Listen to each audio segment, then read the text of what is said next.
how to recover deleted messages on Facebook Messenger. So first you're gonna do, you need to open up Facebook application, and next you need to get in menu. I'll just tap on this icon at the bottom right. Here I need to tap on settings and privacy and get into settings. There I need to scroll down a little and find, let me show you what, this one, download your information.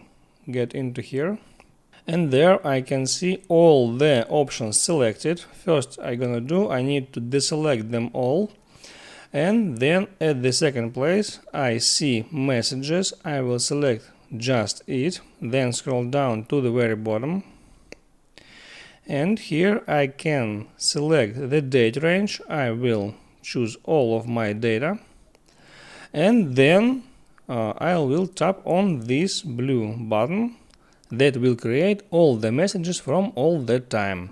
Here I see that the current operation is pending.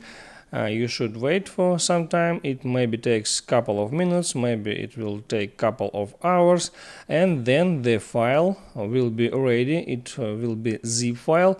You can unzip that, and here you will get all your messages, including all your media files from any conversation you ever had.